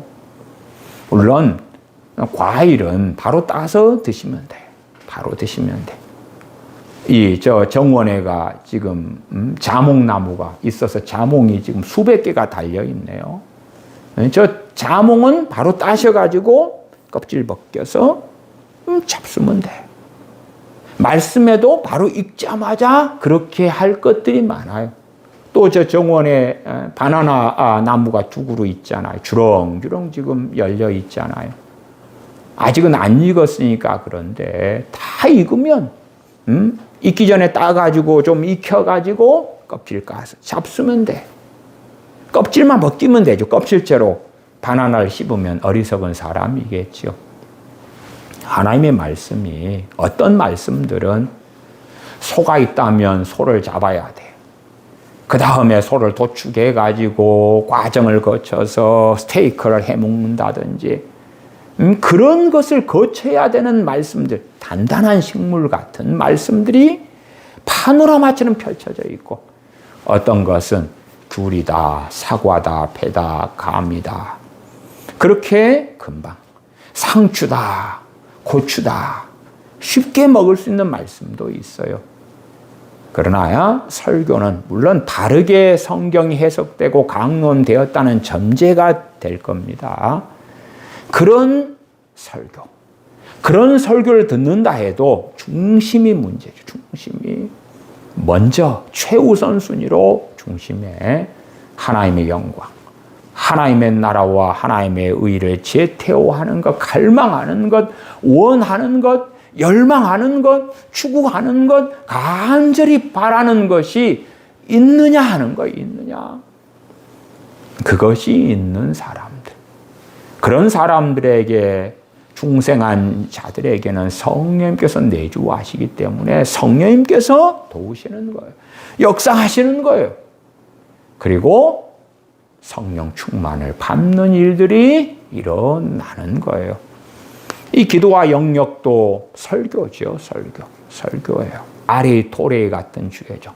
어떨 때 이 책을 읽으면 너무 딱딱하고 너무 답답하고 뭔 말이야 하고 그럴 때도 있고 간절한 마음으로 베레아 사람들처럼 말씀이 이러한가 하고 상고하는 그 마음으로 기도하면서 이 책을 펼치고 읽다 보니까 아리 토리 목사님이 가지고 계셨던 동일한 기도의 영으로 역사하시는 성령님께서 충만히 임하시더라. 그래서 저는 정말 사랑했던 책. 이 책은 제가 군대에 있을 때 93년 3월 12일 날 가서 읽으면서 성령 충만을 받았던 책입니다. 93년이었어요. 이 책은 오스왈드 스미스 목사님. 오스왈드 스미스 목사님의 구령의 열정. 이 책은 제가 91년 9월에 읽고 성령 충만을 받았던 책입니다. 성령 충만을 91년 3월인가 받았었잖아요. 그 다음에 이제 범사에 감사하라 이 멀린 캐러스 군목님의 이걸 읽고 성령 충만을 범사에 감사하다가 받았을 때가 91년 3월이고 91년 9월이고 성령 충만은 다 까먹진 않았지만 많이 까먹었을 때 다시 오스왈드 스미스 목사님의 불행의 열정을 보다가 간절히 말씀을 듣고 상고하고 기도하다가 성령 충만을 받았어요. 그래서 오스왈드 스미스 목사님의 설교집들은 많이 구해가지고 보았어요. 그 가운데 이제 오스왈드 스미스 목사님의 하나님이 쓰는 사람, 이 책은 읽다가 특별한 은혜를 받았는데, 특별한 은혜, 성령 충만과 더불어 왔던 은혜, 은사하고 은혜가 좀 틀립니다. 은사하고 은혜가 틀려요. 주로 너무나 극단적이지 않다면 방언 은사를 받은 사람들이 인생이 마감될 때까지 방언 은사 그대로 있어요. 그대로 있어요. 그러니까 은사는 소멸되는 경우도 있습니다만은 대부분의 경우는 약해지긴 하지만 죽을 때까지 은사를 받은 사람들이 소멸되는 경우는 거의 없더라. 그 말. 물론 저는 소멸되는 경우들도 있다는 것을 알기도 하고 인정하기도 해요. 그러나 성령님의 은사는 거의 소멸 안 됩니다. 약해지기는 해요. 더 강해질 수도 있고. 제가 설교 은사나 가르치는 은사, 이런 은사들은 기본적으로 제 기본적인 부르심의 사명과 관련된 은사이기 때문에 이 은사는 기름 부음을 3번을 받았어요. 3번. 기본 3번 이상이에요. 3번 이상. 그러니까 설교 은사라면은 첫 번째 95년에 처음 받고, 그 다음에 2007년에 2번째 받고, 그 다음에 2010년에 3번째 받고, 이런 식이었어요. 그런 은사, 성령의 은사들은 사역적, 사명적인 이러한 은사들은 쉽게 소멸되지는 않아요. 더 강해지기도 하고, 더 약해지기도 하고, 극단적으로는 소멸되는 경우도 있더라. 그러나 그런 경우를 찾는 것은 쉽지는 않아요. 그냥 대부분은 약해지는 거예요. 대부분은 약해져. 처음 받았을 때보다 더 놀라워지는 경우는 거의 보지는 못했어요. 하나님이 쓰는 사람, 오스왈드 스미스 목사님의 설교집이죠. 이것도 말씀을 쭉 사모함으로 읽다가 성령 충만을 받으면서 은혜가 왔는데, 제가 은혜와 은사 차이를 설명을 했어요. 은사는 한 번 받으면 쉽게 소멸되지 않는다. 근데 은혜는 어느 때 소멸되는 거예요. 제가 범사에 감사하다가 성령 충만을 받았는데 그때 함께 왔던 은혜가 무엇이다 그랬어요? 천국 속에 살아가는 은혜다 그랬죠. 그리고 새벽에 설교를 하고 마친 다음에 걷어간 거예요. 은혜는 걷어간 거예요. 사라진 거예요. 제가 이 책을 읽다가 성령 충만을 받고 더불어 은혜도 하나 받았는데 이 책에 그런 내용이 나와. 이 설교집에가 걸으면서 하는 기도에 대해서 이야기하는데 이 책 읽다가 감동을 받았어요. 그리고 이제 저도 걸으면서 기도를 시작을 했어요. 걸으면 기도하자. 근데 어느 때에 은혜가 임하는데, 성령 충만과 더불어 은혜가 임하는데 제가 가만히 서 있으면 기도가 안 돼요. 물론 기도하는 건 제 자유의지니까 기도하면 되고 안 하면 되는 거예요. 그렇지요? 그러나 오토매틱, 자동적으로 기도하는 것은 아니었다 그 말이. 그런데 은혜가 임하니까 제가 서 있다가 한 걸음 디디면 기도가 되어지는 거예요. 기도가 나오는 거예요.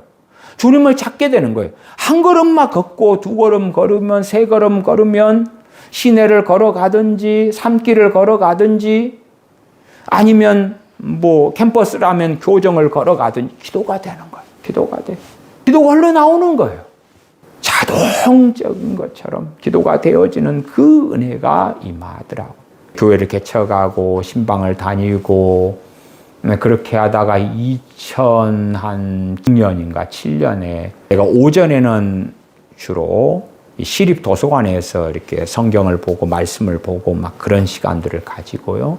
오후 되면 주로 신방을 다녔었는데 오전까지는 이렇게 제가 걸어서 이제 시립 도서관으로 가요. 시립 도서관이 산 중턱에 있어요. 그러면은 한 50분 정도 걸어가면서 기도가 자동으로 나오니까 기도를 막 자동으로 쭉 했어요. 그날도. 특별한 무슨 일은 없었어요. 제 기억에. 그리고 기도를 쭉 하고 시립도서관에 들어가서 성경을 보고 공부하고 그러다가 이제 오후 신방을 가려고 나오는데 기도가 안 흘러나오는 거예요. 그러니까 어쨌든 최소한 이 발걸음을 딛자마자 기도가 되어지는 이 은혜를 그래도 한 15년 이리저리는 제가 누렸던 것 같아요. 지금은 그런 자동적인 기도가 되지는 않아요. 이제 기도를 하려고 해야지요. 하려고 하는데 성령 충만을 받고 성령 충만 상태에 있다면 훨씬 쉬울 거고 그렇지 않다면은 어렵겠죠. 걸으면서 기도하려고 애를 써야 되고 아니면 성령 충만을 받으면 수월하게 될 거고 근데 은혜를 받았을 때는 기도하는 은혜, 걸으면 기도가 되는 은혜는 정말 그냥 숨 쉬는 것처럼 되어졌었어요. 한 15년 이리저리를. 이런 신앙서적들 말고도 또 다른 책들도 있기도 해요. 주로 근데 신앙서적들을 읽으면서 받은 성령 충만 또 읽고 도전이 되고 그러면서 기도하면서 받은 성령 충만은 은혜가 더불어 온 것들은 있는데 사역적인 것하고는 좀 상관이 없었어요. 또 이 신앙서적들이 많은 경우는 95년도의 말씀의 은사, 설교 은사, 말씀을 가르치는 은사, 권위하는 은사, 그 사역적인 은사를 받기 전의 책들이 좀 많기는 해요. 그리고 나중에 이제 성령 충만을 받은 그러한 2002년이라든지 또 2007년에 기름 부음 받고 성령 충만을 받고 그때에는 더 말씀에 놀라운 은사와 능력이 임했기 때문에 그때부터는 4년 동안 매일 기도회를 했는데 설교도 그냥 말씀을 펼치고 바로 했어요. 설교 준비하는 시간이 전혀 없이 그냥 말씀 펼치고 성령님이 말하게 하심을 따라 바로 설교를 했었어요. 그것을 4년 정도 하고 그 다음에 이제 2010년에 또 성령 충만을 받고 사역적인 은사와 능력도 또 받고 그러면서 했던 것이 말씀과 치유 집회를 2016년 12월까지 하게 되었었어요. 성령 충만을 신자가 받지 않으면 참 많이 무능력한 그리스도인의 삶을 삽니다. 주님을 섬기고 말씀대로 살기 위하여 발버둥쳐야 돼. 천국은 누가 가냐 그러면 예수님 믿는 사람이 가는 거예요. 성령 충만이나 성령 세례는 천국 가는 구원받는 필수는 아니에요. 왜? 예수님 믿으면 천국 가지. 그런데 성령 충만을 안 받고는 주님 앞에 깨어서 사는 것은 매우 힘든 일이에요. 고통스러운 일이고 죄와 씨름하고 싸우는 것도 매우 힘든 일이 되고야 맙니다. 무디 선생님은 그렇게 말씀했어요. 성령의 능력을 받지 않고 사역하지 마십시오. 성령의 능력 없이 사역하는 것은 매우 고단한 길, 그 이상이 될 것이라고 이야기했어요. 한국 교회에 매우 강력한 영향력을 행사했던 사랑의 교회를 만든 옥하는 목사님이 있어요. 제자 훈련도 한국 교회에 전체적으로 퍼뜨리기도 했던 목사님이죠. 이 옥하는 목사님이 2010년 9월 2일 날 돌아가셨죠. 그리고 이제 사랑의 교회에서 장례 예배를 했어요. 제가 그 장례 예배를 인터넷을 통하여 보았는데 장례 예배의 헌사를 옥하는 목사님과 매우 가깝게 지냈던 지구촌 교회 이동원 목사님이 했었어요. 이동원 목사님이 헌사를 하면서 형님 천국에서는 이제 고통 없이 편하게 쉬세요. 그런 이야기를 했는데 이동원 목사님의 옥하는 목사님에 대한 헌사 내용을 읽어보면 이러합니다. 형님께서는 설교 한 편을 준비할 때마다 몸과 마음을 다 쏟으셨습니다. 때로는 잠을 설칠 정도로 고뇌하시며 말씀 한 구절도 그냥 넘어가지 않으셨습니다. 형님께서는 설교 한 편을 준비할 때마다 얼마나 고뇌하고 힘들어 하셨는지 그 심정과 정성을 저는 평생 잊지 못할 것입니다. 옥하는 목사님의 설교를 준비한 다음에 때로는 원고를 이동훈 목사님한테 보낸답니다. 검토 좀 해봐라고. 이동훈 목사님이 형님 너무나 완벽한 설교 원고예요. 너무나 잘 준비됐어요. 그러면 옥하는 목사님은 그런 소리 하지 말아라. 그러면서 다시 다듬고 설교 때문에 고뇌하고 괴로워하며 힘들어하고 그래서 설교 때문에 옥하는 목사님의 평생의 사역에 너무 큰 고뇌와 고통이 있었다는 것을 이동훈 목사님 보고 알았기 때문에 이제는 천국에서 쉬세요. 고통받지 마세요. 고뇌하지 마세요. 그 헌사를 했었어요. 옥하는 목사님은 그렇게 말한다면 설교의 은사, 능력, 설교에 대한 성령의 나타남을 받지 않았던 거예요. 그러니까 이렇게 생각하고 저렇게 생각하고 이 말씀을 가지고 이렇게 해석하고 이렇게 적용하고 가르치는 것이 교인들에게 도움이 될까, 덕이 될까, 교인들의 신앙의 문제, 현실의 삶에 대하여 어떤 설교와 어떤 성경 해석으로 도움을 줄까, 섬길까, 사랑할까, 이리 고뇌하고 저리 고뇌하고 저리 고뇌했던 거예요. 저도 때때로 1995년에 설교 은사를 받기 전에 설교를 해왔던 적이 있어요. 그때에는 물론 그 정도로 고뇌하지는 않았습니다만은 그러나 설교를 한 편 준비해서 강단에 서서 설교하는 건 쉽지 않았어요. 저는 20대 초고 제가 설교해야 되는 입장에서 어떻게 부담이 안 되고 쉽겠는가 그 말이에요. 근데 이 한국교회를 이끌어갔던 옥하는 목사님 같은 경우는 그 부담이 굉장히 심했죠. 너무 큰 고뇌와 고통을 했었다고 이동훈 목사님이 증거했었어요. 제가 95년에 성령님의 은사, 설교의 은사, 가르치는 은사를 받은 다음에 저는 설교하는 게 숨 쉬는 것처럼 쉬웠어요. 편안했어요. 말씀을 가리키는 것이 숨 쉬는 것처럼 쉬웠어요. 심지어는 설교를 하고 나면 오히려 주님 주시는 기쁨이 있고 말씀을 가리키고 나면 밤새워 가리켜도 힘들기보다는 마음이 후련하고 만족이 있고 지치지 않았어요. 제가 말씀과 치유 집회를 하면서도 많은 분들이 아이고 목사님 지치지 않으세요? 피곤하지 않으세요? 집회 기간이 되면은 저는 새벽 4시, 5시까지도 말씀을 가르치거든요. 하루 종일 집회하는 장소에 함께 머물면서 먹고 자면서 말씀을 가르치고 상담을 하기도 하고 때로 애언 기도를 해드리기도 하고 그렇게 시간들을 보내는데 저는 지치는 게 아니라 오히려 충전이 되거든요. 그러니까 오히려 많은 부흥사 목사님들이 설교를 한 다음에 지쳐가지고 휴식을 취해야 된다느니 그런 것을 사실은 제 경험상에는 이해하기 어려운 거예요. 왜?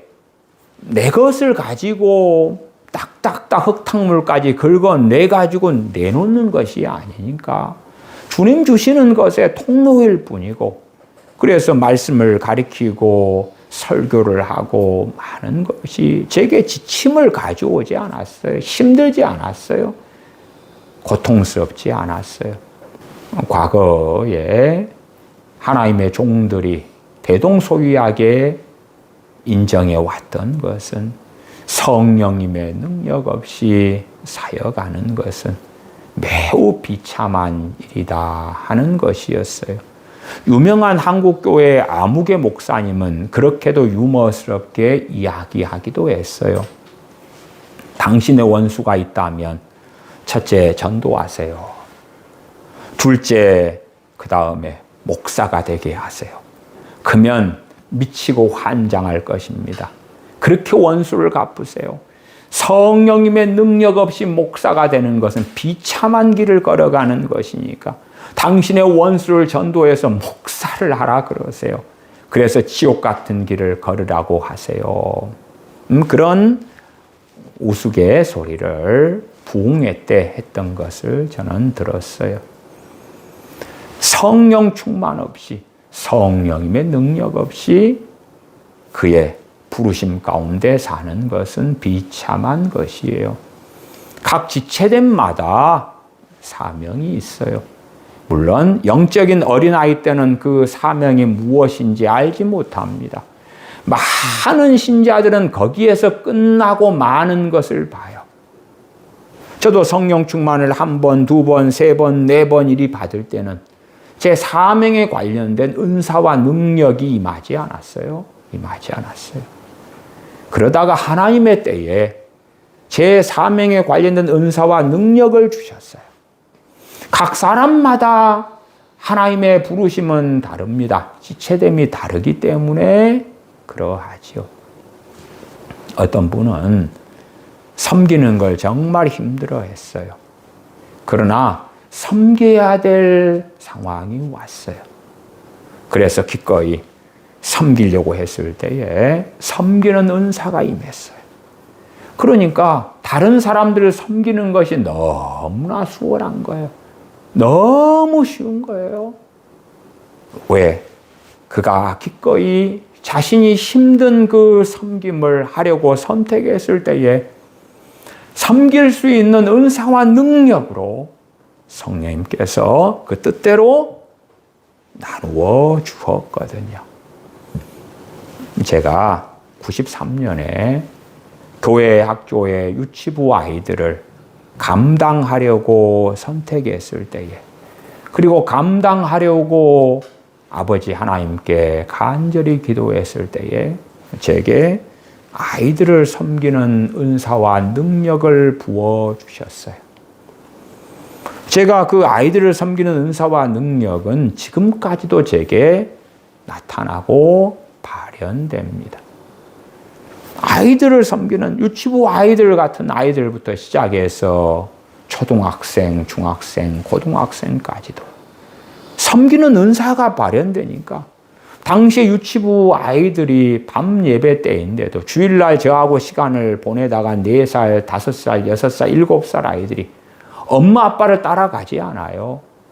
주일학교 예배를 마치면 엄마 아빠가 아이들을 데리러 옵니다. 그리고 이제 집에 가서 맡겨놓고, 그리고 다시 와서 주일 어른 예배를 드리고 집에 가서 있다가 주일 밤 예배를 그들이 오셔요. 그러나 아침 일찍 있는 유치부 주일학교 예배에 저하고 함께 아이들이 시간을 보내다가 그 어린 아이들이 엄마 아빠를 얼마나 좋아할 때입니까? 엄마 아빠를 얼마나 의지할 때입니까? 엄마 아빠를 따라가질 않아요. 저하고 붙어 있는 거예요. 그러니까 주일 예배 때도, 주일날 바쁘게 일할 때도 저하고 붙어 있는 거예요. 그래서 부모들이 포기하고 제게 맡겨놓고 주일날 밤 예배 드리러 와서 아이들 데리고 예배 드리고 그 다음에 데려갔었어요. 왜 아이들이 그냥 따르는 거예요, 따라. 그러니까 아이들을 섬기고 돌보는 것이 너무 수월하죠.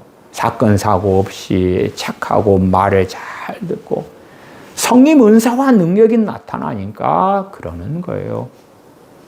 그러나 성령님께서는 뜻대로 은사와 능력을 나누어 주시는데 하나님의 때에 그런 것입니다. 하나님의 때에. 그래서 어떤 사람이 영적인 어린아이 때에 성장하고 자라고, 그리고 성령 충만을 받을 때에 그의 지체됨에 맞는 사역적인 은사와 능력이 임하는 것을 보아요. 유감스럽게 옥하는 목사님 같은 분은 설교의 은사를 받지 못한 채 인생을 마감하셨고, 저는 그런 주의 종들을 알고 있습니다. 왜? 구하지 않았기 때문에. 구하지 않았기 때문에. 자신의 힘과 자신의 지혜와 자신의 능력으로 살기를 선택했기 때문에 그러하죠. 아마 그렇게 사는 것이 정상이라고 생각을 했을 수가 있죠. 제가 아는 많은 주의 종들 가운데 설교의 은사와 능력을 받은 주의 종은 거의 없습니다. 결코 그들이 하나님께 부르심 받았다면 그것은 정상이 아닙니다. 어느 때에 제가 아는 친한 목사님이 제게 찾아왔었습니다. 그리고 제게 그렇게 고백하더군요. 목사님, 제가 이제야 알았습니다. 이제야 알았습니다. 이제야 알았습니다. 그분은 목사님이신데 저보다 한 10년 정도 선배 되시는 목사님이셔요. 근데 이제야 알았다고. 왜냐 그러면 나중에 그분이 설교 은사를 받으셨거든요. 나중에. 그분은 그 전에는 저보다 더 일찍 신학을 하셨고 목회를 하셨고 그러나 설교 은사가 없이 자신의 지혜로 설교 원고를 쓰고 자신이 생각할 때에 교인들에게 이러한 설교가 필요해 고심하고 애를 쓰고 그렇게 살아왔다가 어느 때 이대로는 안 된다는 걸 깨닫고 하나님께 엎드리고 기도하고 그렇게 하다가 성령 충만과 더불어 설교 은사를 받게 되셨어요. 그러니까 이제 저하고 일찍부터 교제했던 목사님이신데 목사님 이제 알겠어요. 당신이 설교하는 걸 내가 알겠어요. 당신이 성령의 은사와 능력으로 설교하는 걸 내가 알겠어요. 나는 나처럼 살아오는 것이 정상적인 목회자가 걸어야 될 십자가인 줄 알았는데 그게 아닌 걸 알았어요. 십자가란 이야기는 설교가 너무나 고뇌가 되고 힘들다 그 말이죠. 보통 한국교회 목사님들은 설교 한 편 준비할 때 8시간 정도 평균 걸리는 걸로 조사가 됩니다. 그래서 많은 목사님들은 토요일 같은 때는 꼼짝도 안 합니다. 아무 일도 안 합니다. 그러나 저 같은 경우는 설교 준비에 시간이 거의 걸리지 않기 때문에 토요일 날도 신방도 가고 교회 아이들과 놀러도 가고 낚시도 가고 뭐 소풍도 다니고 그렇게 하죠. 설교 준비에는 거의 시간이 들지 않기 때문에 그래요. 심지어는 많은 설교들은 그때에 주시는 말씀으로 하는 경우들도 많습니다. 제게 참 한 3년 동안의 고심이 있었을 때도 있어요. 제가 주일날이나 수요일이나 금요일이나 설교할 때 되면 말씀을 설교할 걸 제게 주셔요. 그러면 설교를 해요. 설교가 너무 수월해요. 근데 무엇이 힘드냐 그러면 신방 가서 설교하는 게 힘들어요. 신방 가서. 신방 가 설교할 때 되면 말씀을 안 주시는 거예요.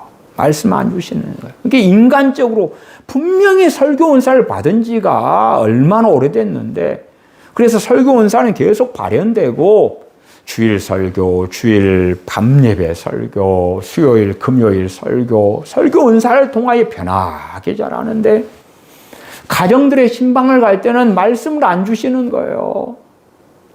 그래서 되는 대로 그냥 설교를 하는데 듣는 사람도 괴롭고 사실은 설교하는 저도 괴로운 거예요. 저도 괴로운 거예요. 그때 당시에 제 어머니 전도사님께서 기도원 원장님을 하시면서 또 저희 교회 전도사님으로 신방에 함께 해주셨어요. 그러니까 제 어머니 전도사님도 제 설교를 듣는 게 괴로운 거예요. 생각하실 때 이 양반이 주일 설교하고 주일 밤 예배 설교하고 금요일 수요일 설교할 때는 설교 은사를 은혜롭게 잘하다가 신방에 따라가서 설교를 들으면 엉망인 거예요. 교리적으로 틀렸다는 게 아니고 너무 이론적이고 피상적이고 지식적이고 관념적이고 성령 역사가 무엇보다 없는 거예요. 이상하다 이상해. 왜 이 사람이 이럴까?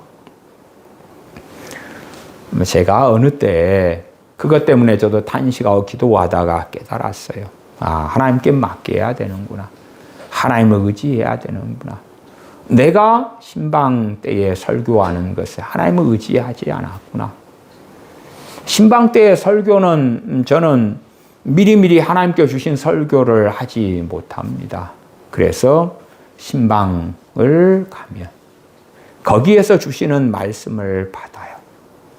그러니까 어떤 가정에서는 그 가정에서 찬양을 길게도 하고 합심해서 기도도 길게도 합니다. 어떤 가정에서는 30분씩 해버려요. 왜 그러냐 그러면 찬양을 길게 하고 합심 기도를 길게 하는 건 주님께서 말씀 주실 때까지 설교를 시작 안 하는 거예요. 시작 안 해. 주님께서 말씀을 주셔야 하는 거예요. 그 시에 주시는 말씀을 받으려 그러는 거예요. 주일 설교나 수요일, 금요일 설교는 알아서 그냥 설교가 착착착착 와요. 착착착착. 근데 신방 설교는 알아서 착착착착 오지가 않는 거예요. 그러니까 3년 동안 제가 신방을 다닐 때마다 저도 괴롭고 어머니 전도사님, 원장님도 괴롭고 제 신방을 받는 교우분들도 사실은 괴롭지 않았겠어요. 제가 즐겁지 않고 제가 괴로운데 설교 듣는 사람은 저보다 더 괴로웠겠지요. 그러나 이제 어느 때 3년 정도 시간이 걸리고 그리고 이제 하나님께 엎드리고 기도하고 의지하고 그러다 보니까 말씀을 주셔요. 그 가정을 위하여서나 합심하여 기도하다가 말씀 주시면 이제 기도가 끝나는 거예요. 10분을 합심 기도하다가 말씀 주시면 10분에 끝. 5분을 합심 기도하다가 말씀 주시면 5분에 끝. 30분 합심 기도하다가 말씀 주시면 30분에 끝. 심지어 찬양을 부르다가 말씀 주시면 합심 기도 안 하고 바로 설교 시작. 물론 합심 기도는 설교 끝난 다음에 하는 것이죠.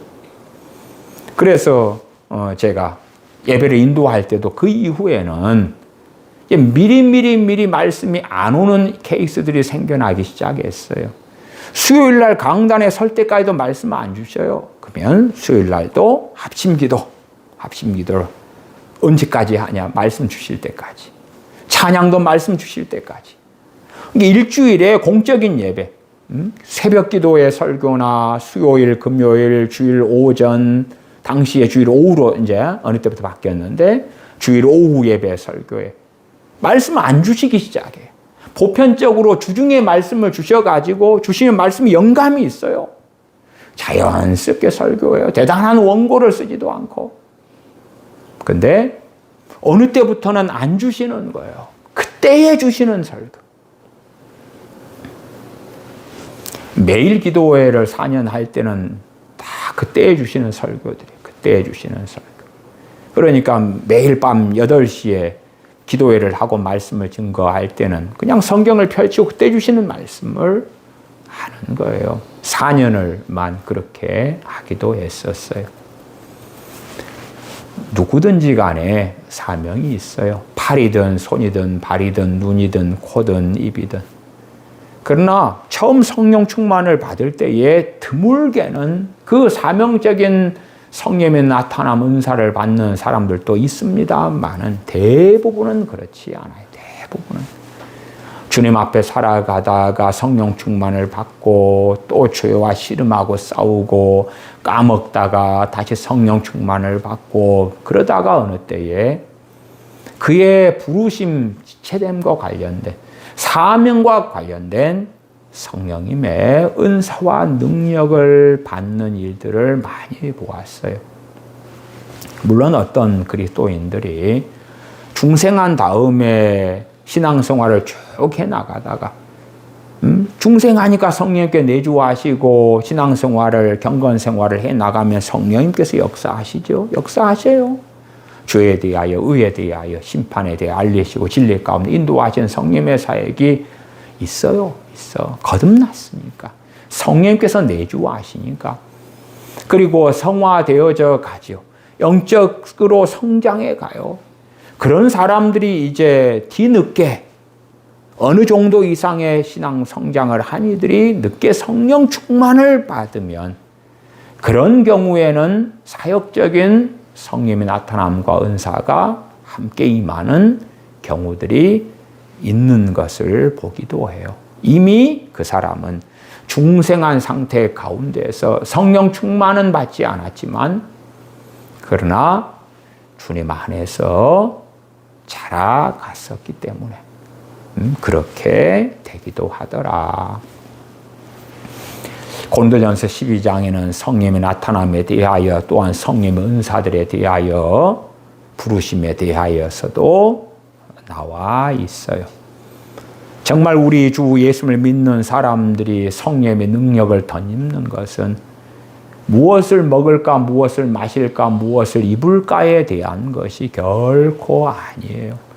성령 충만과 이 세상에서 잘 먹고 잘 살고 형통한 삶과 성공적인 삶, 행복의 삶과 연결시켜 버린다면 그런 사람들이 구하는 성령 충만에 하나님께서는 응답하지 않으시는 것입니다.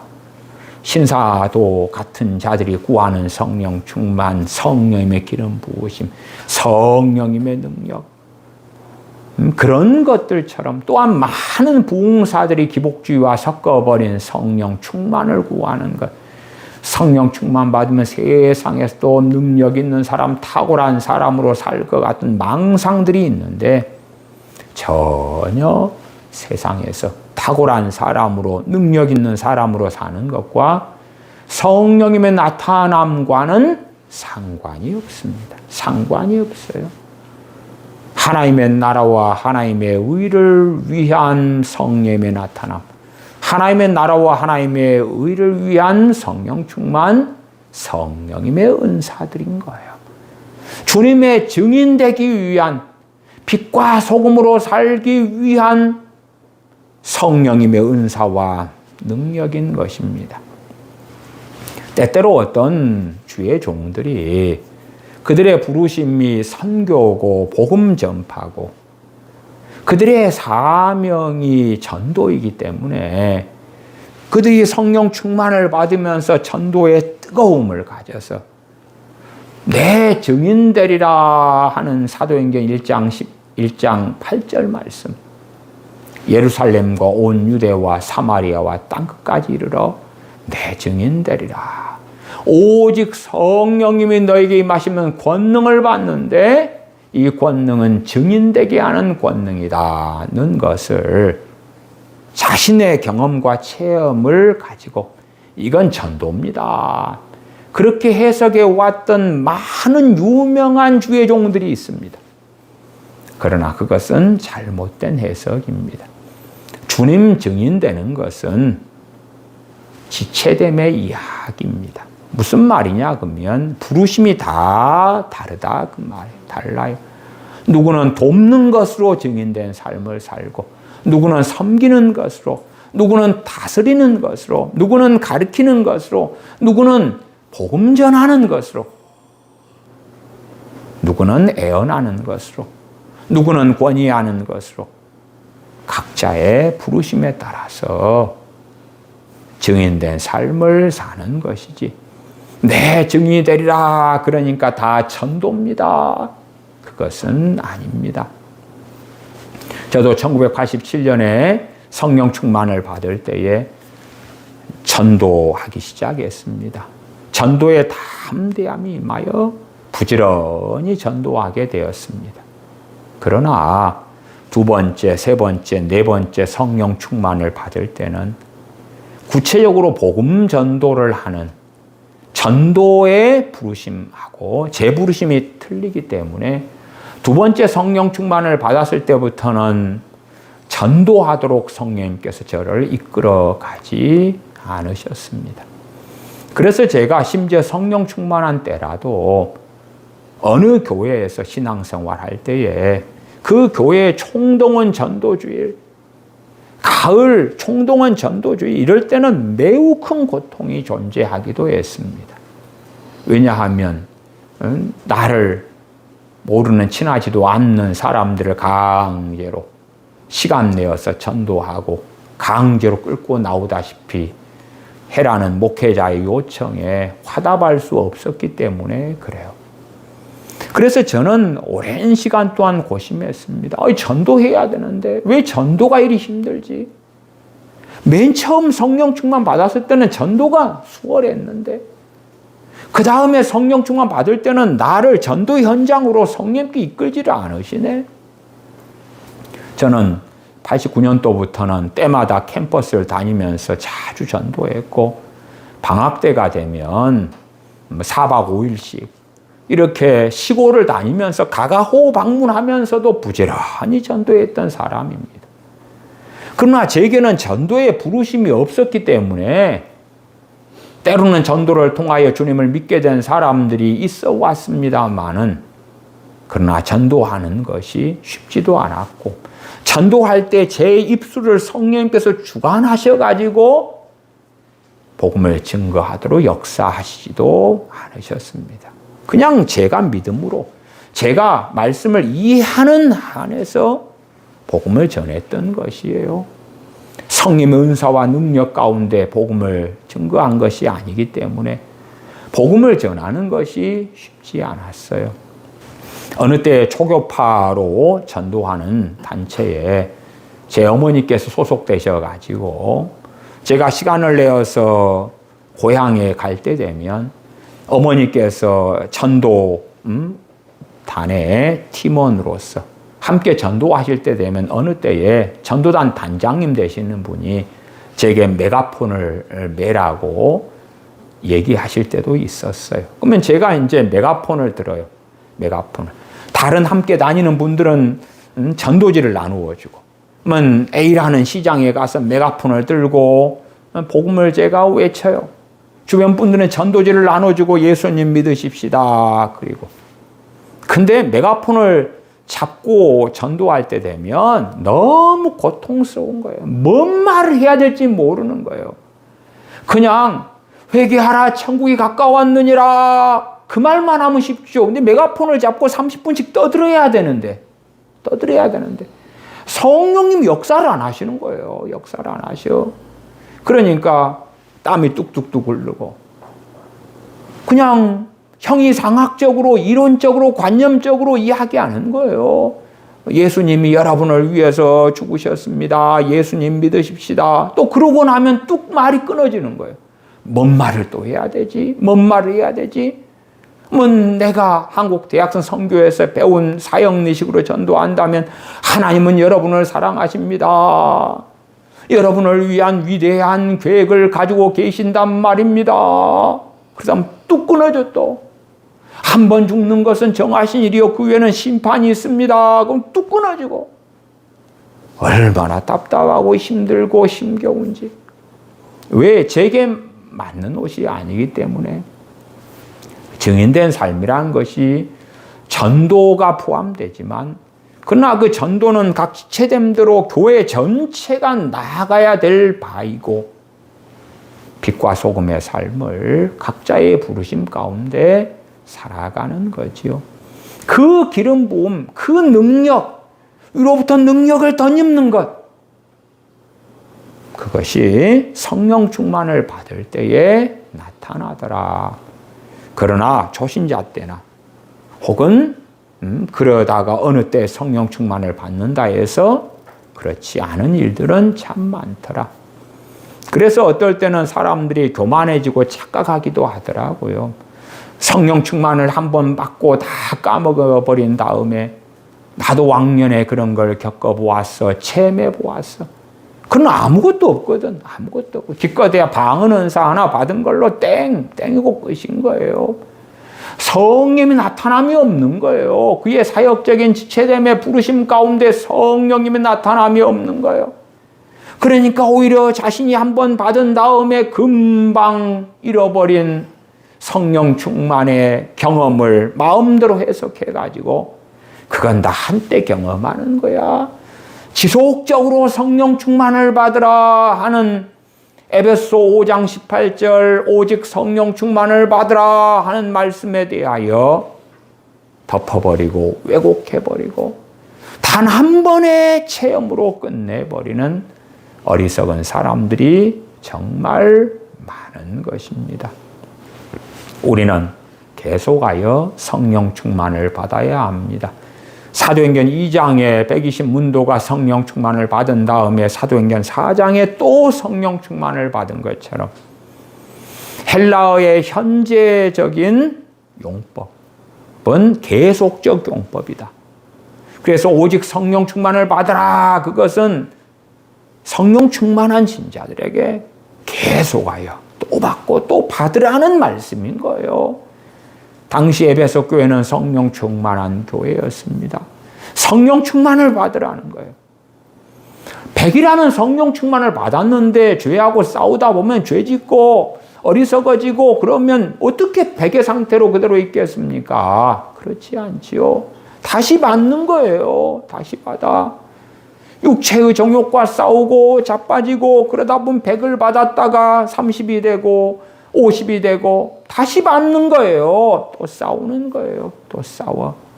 성령 충만은 선물이고 성령 충만은 우리 주 예수 그리스도의 대속의 은혜로 신자들 그 누구나 받을 수 있는 것이기 때문에 오직 성령 충만을 받으라. 지속적으로 계속적으로 성령 충만을 받으라고 말씀하고 있는 거예요.